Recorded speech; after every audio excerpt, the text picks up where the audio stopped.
Olá! Chegamos ao episódio 74 do nosso podcast. Que a paz de Cristo inunde o seu coração. É uma honra ter você aqui comigo.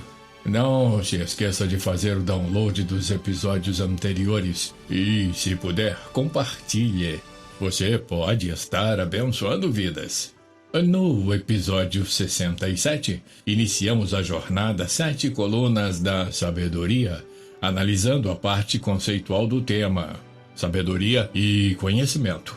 Prosseguimos com o episódio 68, a primeira coluna, a comunhão.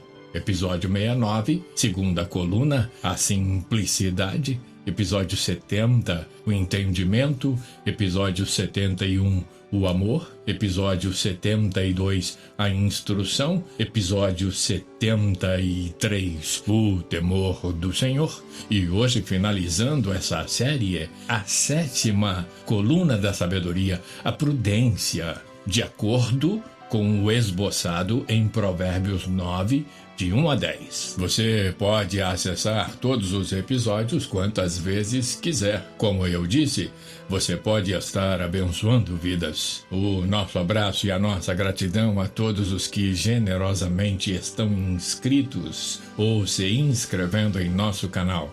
Deus seja louvado sempre. Deus abençoe a cada um abundantemente. Obrigado por compartilhar. O nosso texto base de hoje está em Provérbios 9:10, desta feita a parte B, e eu leio todo o versículo para você.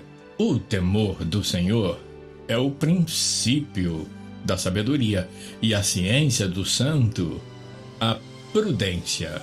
Prudência, você sabe, é o nosso tema de hoje, a sétima coluna da sabedoria. Meu tópico primeiro, definindo prudência, descobrindo sua recomendação na Bíblia. Antonio Wise assim define prudência em seu dicionário: substantivo feminino, virtude que faz prever e procura evitar inconveniências e os perigos. Cautela, precaução. Ele dá exemplos. Dirija com prudência. Por prudência, deixou de ir à manifestação. Significado número 2 para Antonio Wise. Prudência é calma, ponderação, sensatez, paciência ao tratar de um assunto delicado ou difícil. Mais uma vez, ele dá um exemplo. Fale com ele com muita prudência sobre a sua doença. Almeida, em seu dicionário com viés bíblico, diz que prudência é qualidade de encarar situações com cuidado e moderação. Almeida aponta para Provérbios 16:16 e para Efésios 1:8. Eu leio para você. Provérbios 16:16. Quanto melhor é adquirir a sabedoria do que o ouro, e quanto mais excelente é adquirir a prudência do que a prata. Eu leio Efésios 1:8, mas eu vou ler Efésios 1:7 também para contextualizar. Em quem temos a redenção pelo seu sangue, a remissão das ofensas, segundo as riquezas da sua graça. Agora sim, Efésios 1:8, que ele tornou abundante para conosco em toda a sabedoria e prudência. Portanto, prudência é a virtude que nos leva a conhecer e praticar o que nos convém. É cautela, precaução, circunspecção, tino, moderação. E vamos de Bíblia mais uma vez, com a sua sinceridade contundente, sem rodeios, muito melhor que um desenho. Provérbios 8:5. Vocês, inexperientes, adquiram a prudência, e vocês, tolos, tenham bom senso. Vamos ainda ver Provérbios 24, verso 6. Com medida de prudência farás a guerra, na multidão de conselheiros está a vitória. Provérbios 24, verso 6. Não é à toa que a sabedoria popular cunhou um ditado que guardo comigo desde a minha infância: prudência e canja de galinha não fazem mal a ninguém. Em outras palavras, o que não faz mal, faz bem. Esse é o conselho humano e não tenho dúvidas de que de alguma forma reflete a sabedoria divina expressa na Bíblia, que, com um texto pra lá de singular, mostra o que acompanha a prudência, deixando muito claro os motivos pelos quais devemos ser prudentes sempre. Veja Provérbios 8:12. Eu, a sabedoria, moro com a prudência e tenho o conhecimento que vem do bom senso. Eu vou repetir para você Provérbios 8:12.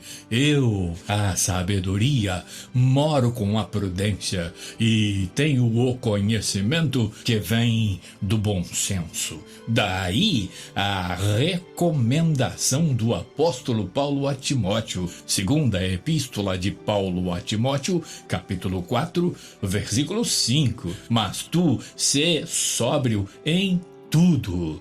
Sofre as aflições, faze a obra de um evangelista, cumpre o teu ministério. E você sabe, ser sóbrio é ser prudente, cauteloso, vigilante, circunspecto. Vamos trocar a palavra sóbrio pelo seu sinônimo, a palavra prudência. E veja como fica o versículo que acabamos de ler.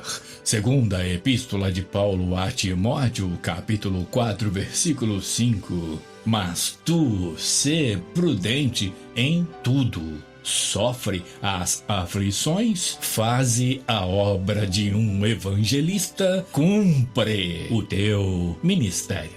Meu tópico 2: prudência ou insensatez? Que água jorra da nossa fonte? Essa é uma pergunta que não pode ficar sem resposta. A resposta nos mostrará quem somos. Quem somos nos mostrará como vivemos. Como vivemos nos mostrará como os nossos vizinhos, amigos e parentes nos veem e nos tratam. Nosso modo de viver nos dará um vislumbre do nosso futuro.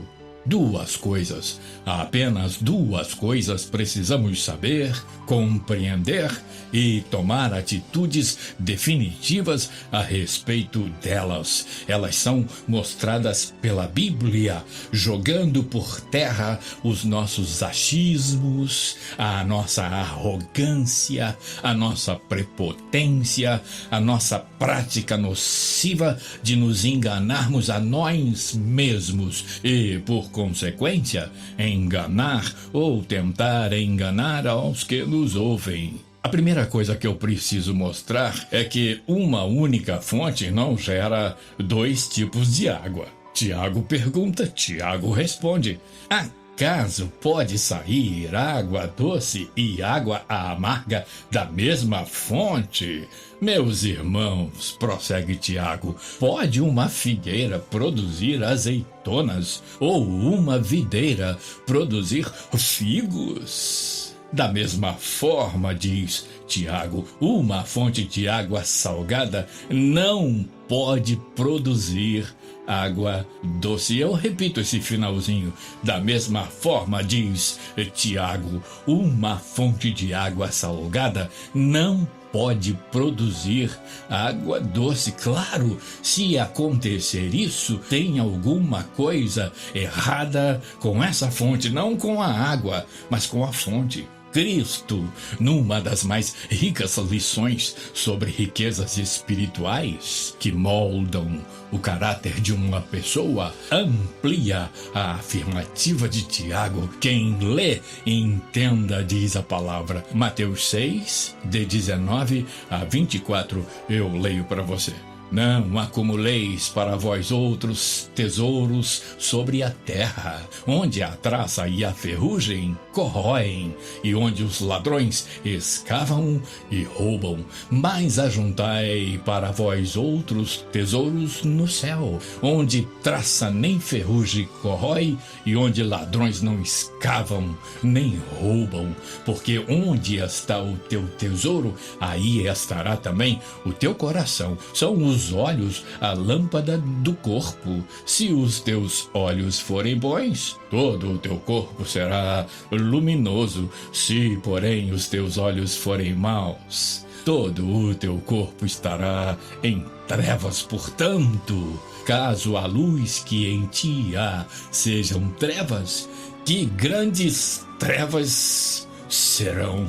Ninguém pode servir a dois senhores, porque ou há de aborrecer-se de um e amar ao outro, ou se devotará a um e desprezará a outro. Não podeis servir a Deus e às riquezas. E aqui estamos falando na dimensão espiritual. A segunda coisa que eu preciso mostrar é que cada fonte, com a sua própria água, isso também é espiritual.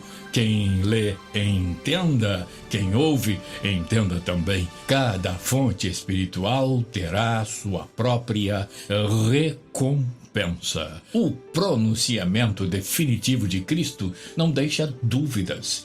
Escolher qual fonte quero ser ou qual semente quero plantar é uma prerrogativa minha. Mas se posso escolher o que plantar, não posso escolher o que colher. E cada escolha que fazemos tem um preço a pagar.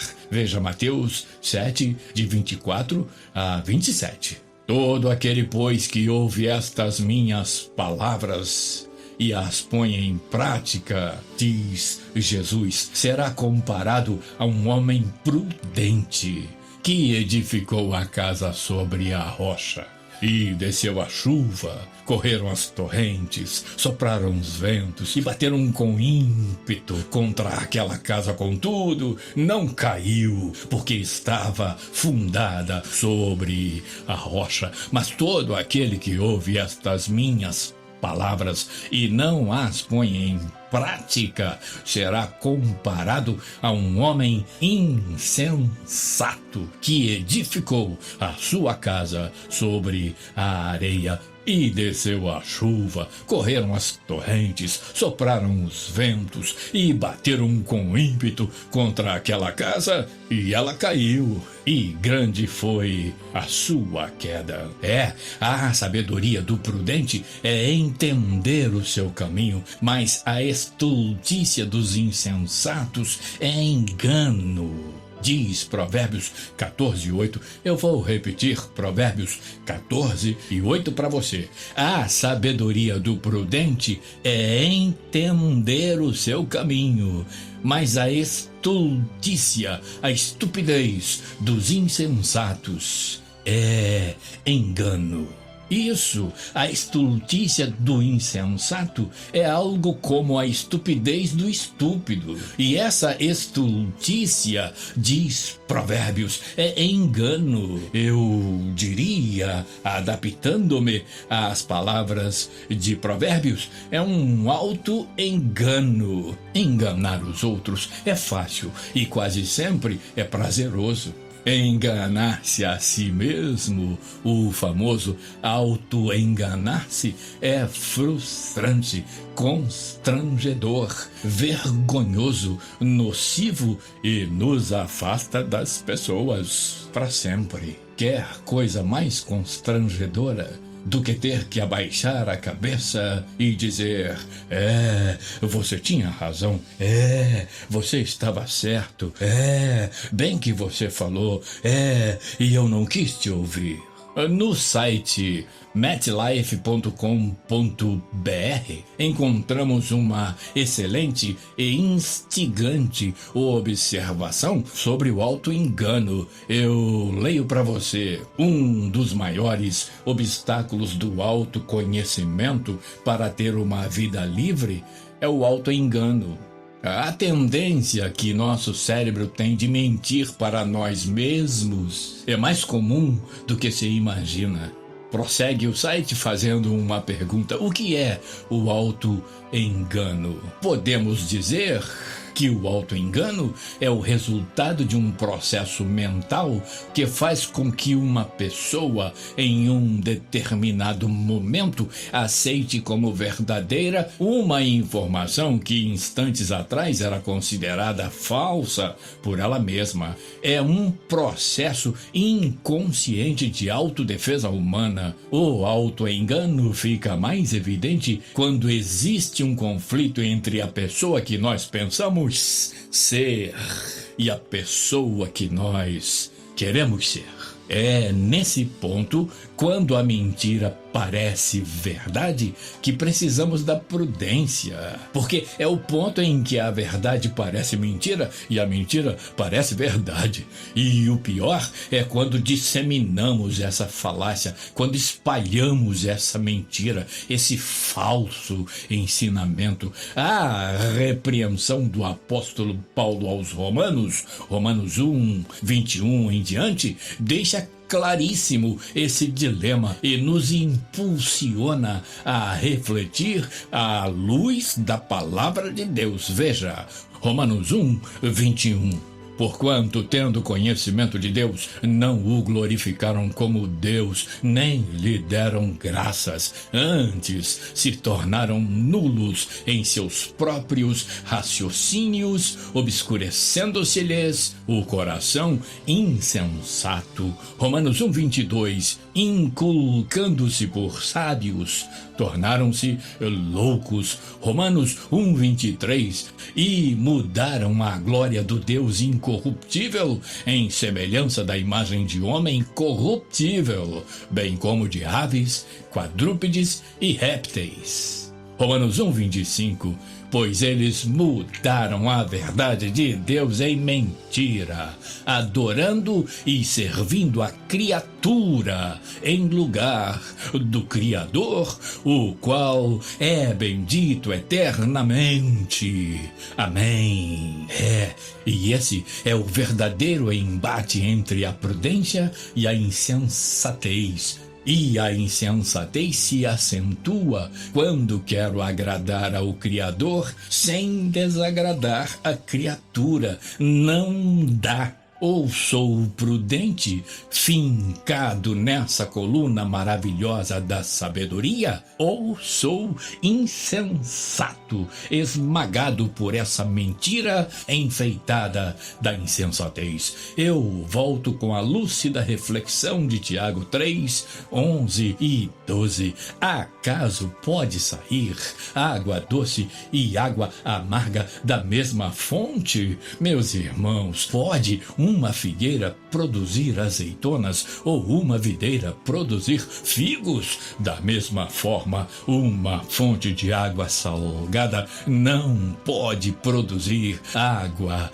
doce. A beleza da palavra de Deus é que ela não comporta meio termo. Ela é sim, sim, não, não. Nela, o homem pode escolher entrar na porta estreita ou na porta larga, ser por Cristo ou estar contra Ele. Ele mesmo diz: quem não é por nós é contra nós. Eu posso escolher ser prudente ou insensato. Tem de escolher, como afirmou Moisés. Veja o versículo 19 de Deuteronômio capítulo 30. Os céus e a terra tomo hoje por testemunhas contra ti, que te propus a vida e a morte, a bênção e a maldição. Escolhe, pois, a vida, para que vivas tu e a tua descendência, amando ao Senhor teu Deus, dando ouvidos à sua voz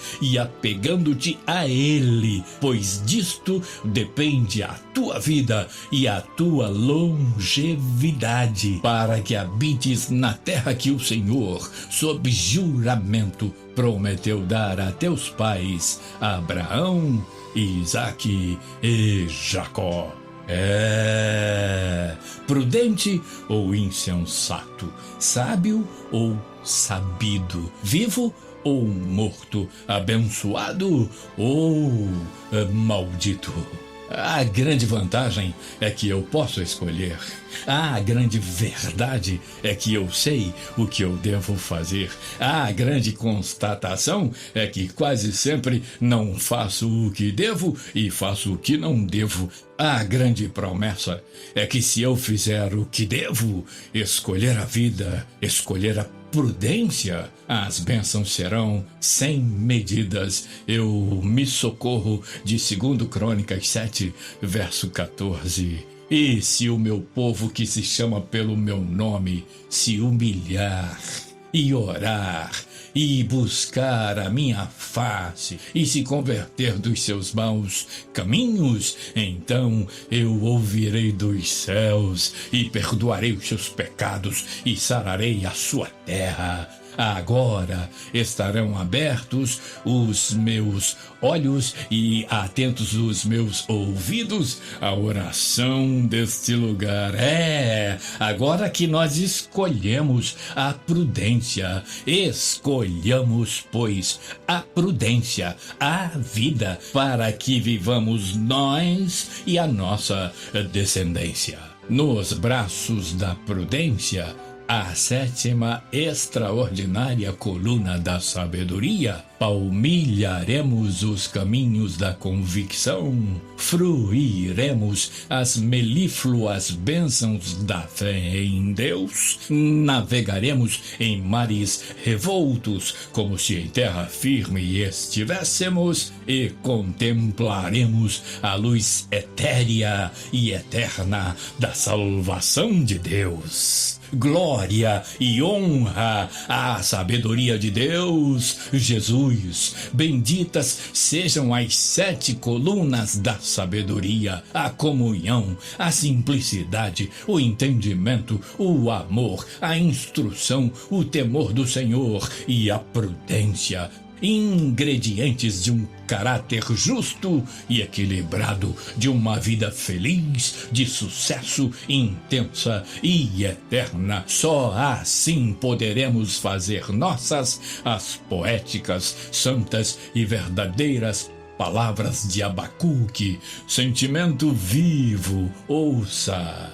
Ainda que a figueira não floresça, nem haja uvas nas videiras, mesmo falhando toda a safra de olivas e as lavouras não produzam mantimento, as ovelhas sejam sequestradas do aprisco e o gado morra nos currais, eu, todavia, me alegrarei no Senhor e exultarei no Deus da minha salvação. Yahvé Adonai, o Senhor soberano, é a minha força. Ele faz os meus pés como os do servo e faz-me caminhar por lugares altos. Pensa nisso. Que a sabedoria de Deus, Jesus, assuma o leme da embarcação da sua vida e te faça repousar em segurança. Obrigado por estar aqui comigo. Assista a todos os episódios acessando a nossa playlist Jornada 7 Colunas da Sabedoria em nosso canal. Até a próxima semana, se Deus quiser.